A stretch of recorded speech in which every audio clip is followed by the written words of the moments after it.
আসসালামু আলাইকুম। কেমন আছেন? আল্লাহর রহমতে আমরা ভালোই আছি।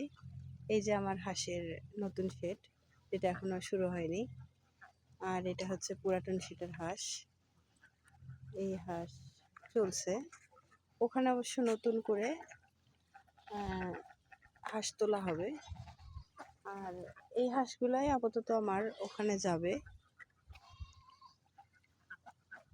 আর এইখানে যেটাতে আমার আগের যে হাঁস ছিল, যেখানে 2000 এই হাঁসরা থাকে, ওখানটাতে আমি নতুন হাঁস উঠাবো। সেই জন্য স্থানান্তর করতে হবে। স্থানান্তর করে আমার হাঁসগুলো ওখানে চলে যাবে। আর এই হাঁসগুলো এখানে মোটাকরণ হাঁস দেয়া হবে। কারণ সামনের শীতে এগুলাকে আমি বিক্রি করে ফেলবো। তখন আর আমার শেড মোটামুটি ফাঁকা। আর ছোটো হাঁস যেগুলো উঠবে সেগুলো মূলত এখন প্রিপারেশন চলছে ওগুলাকে নিয়ে আসার জন্যে। প্রিপারেশন বলতে কি, কথা চলছে যে দাম হচ্ছে, কত পিস তুলবো, ঘরের কাজটা একটু কমপ্লিট হতে হবে, একটু ঘরে আমার ডাস্ট জমছে, এই ডাস্টগুলো একটু সরাতে হবে, এই আর কি। এটাকেই বলছি যে কথা চলছে।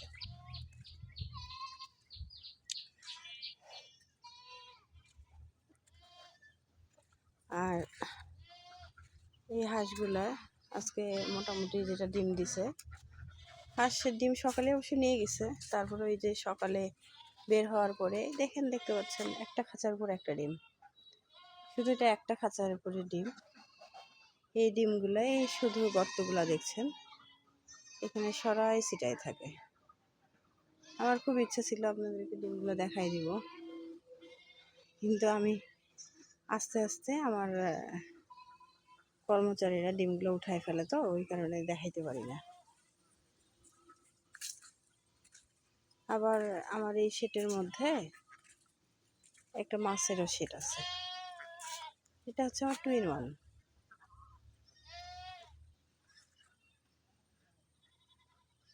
যেখানে মাছ আছে, সাথে দেখেন এটা হচ্ছে এইরকম অ্যাঙ্গেল করে, এই হাঁস, এই প্লাস মাছ।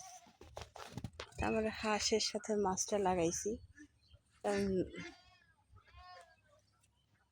সুবিধা হয়, দেখাশোনার সুবিধা হয়, এই মারফতে দেখে লাগাই রাখছি।